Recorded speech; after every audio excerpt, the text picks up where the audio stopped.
Children, now come to meristematic tissue in your book, as they have here written that it is restricted only in the specialized region of the active cell, that means at the tip of the root and shoot, and its meaning is to divide. That is given here. It is present at the tip of the roots and tip of the shoots only, and it is further divided as apical meristem. Apical meristem is present in the apical region of the stem and root. As they have shown, this is one of the stem apical region, this is one of the root and its lower region. So apical meristem is present here, as they have shown here, the root apical meristem which is present here, which is responsible for division, and here the shoot apical meristem which is present here. Root apical meristem I have shown in the chapter of root only, and this is shoot apical meristem which is covered by the young leaves, which is called as leaf primordium, and this is the left apical meristem which is left here as axillary buds, which will responsible for the branches only, for giving rise branches. Okay, now this all what I have discussed is here given about the axillary bud. What is axillary bud? As they have written here, this is the left behind from the shoot apical meristem. Just I am showing, I am not reading what I have discussed, I am showing you it in your book also.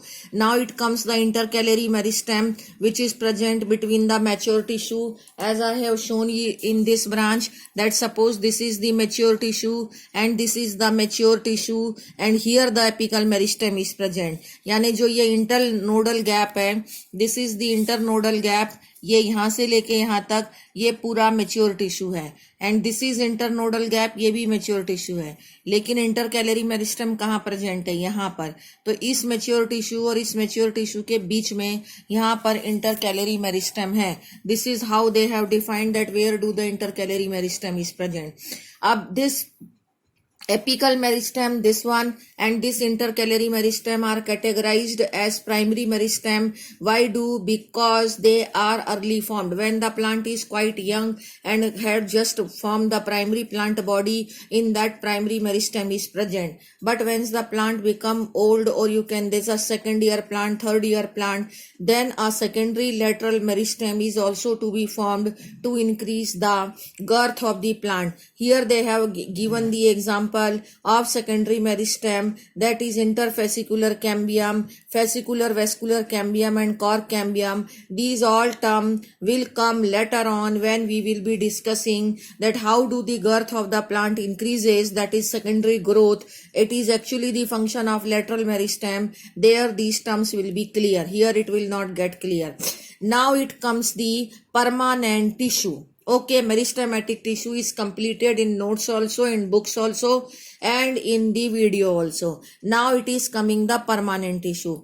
As I told you, this permanent tissue is actually loses its power of division temporarily or permanently. And this permanent tissue is of three types as shown in your book, that is the parenchyma, collenchyma and sclerenchyma, and all of these are simple permanent tissue made up of single type of cell, and these are two complex permanent tissue, that is xylem and phloem. That means the permanent tissue is categorized as simple permanent tissue, that is parenchyma, collenchyma and sclerenchyma. This sclerenchyma is again of two type. If this type of long elongated needle like cells are there, then it is called as fibers, and if this type of oval cylindrical cells are there, then it is called as sclerids. Everything is coming in the notes also. And these are xylem and phloem, which are complex permanent tissue made up of many type of cell. This will be, I am going to discuss in the next video, in the tomorrow's video. Today we are to here discuss the permanent tissue.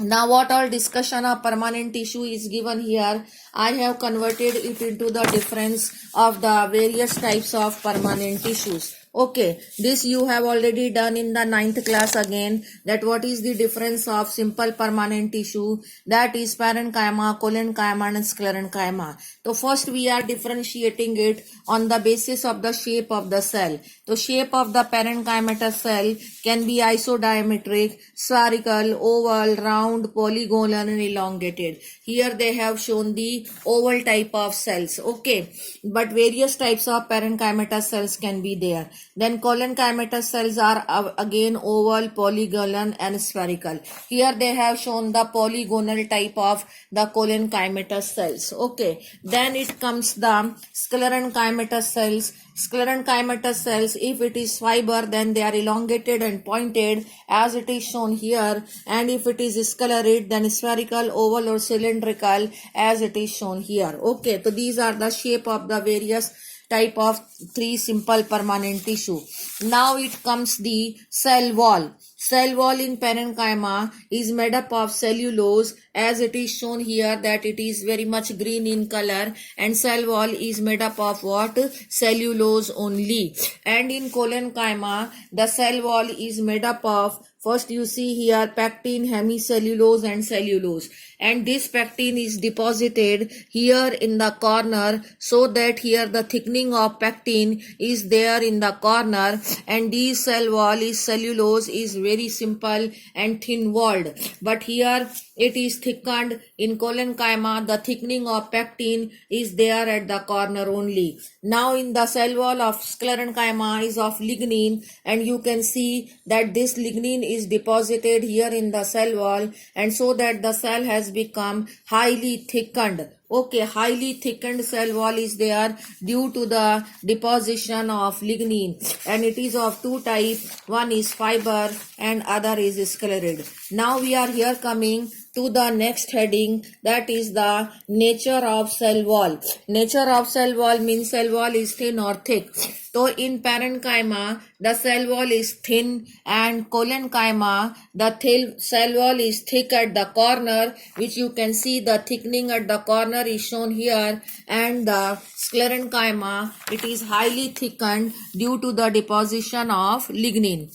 Now it comes the nature of the cell. Cell in parenchyma are living cell. Collenchyma is also living cell, but in sclerenchyma, earlier they are living, but due to the deposition of lignin, as lignin keep depositing on the wall, so that its wall become very thick, and cytoplasm get exhausted, so that the cell will become dead. So here it is written the dead cells are there.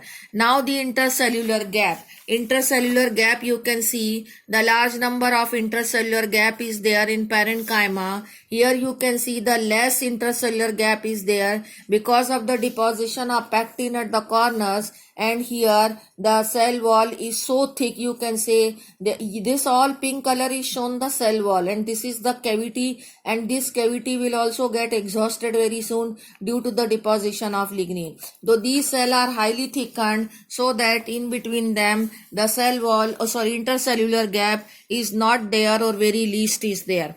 Now it comes the function. As the parenchyma, it is very thin walled cells are there, so it makes the soft part of the plant. It is a packing tissue, various parts in between the various other type of tissue. The parenchyma tissue is there. You can see that, suppose this is phloem, and here also the parenchyma tissue is there. This is phloem parenchyma they have labeled. So that means it is a packing type of tissue. It can be associated with various other tissues also. It makes the pulp of the fruit, that means the very soft part of the plant is made up of parenchyma, and it provides the flexibility to the stem so that it cannot turn due to the strong winds. As you can see, when very strong winds are there, the leaves moves here and there, but they go, and even the branches also, in the strong winds they move very fast, but they don't get torn because of the flexibility provided by collenchyma. Now it comes the sclerenchyma. It actually makes the hard part of the plant so that it provides the strength to the plant. Now it comes the other function. Sometimes the parenchyma consists of the chloroplast, and it is very rich in chlorophyll and chloroplast. At that time it is called as sclerenchyma, and it helps in photosynthesis. It also helps in the storage of food, and some secretion also is formed by the parenchyma. But this sclerenchyma help in the photosynthesis. And sometime in parenchyma some air cavities are also present in the aquatic plant, and in these air cavities the air also get filled so that the plants become lighter in weight, and it can float over the surface of the water. That means parenchyma provides the buoyancy to the plant so that they can float over the surface of the water.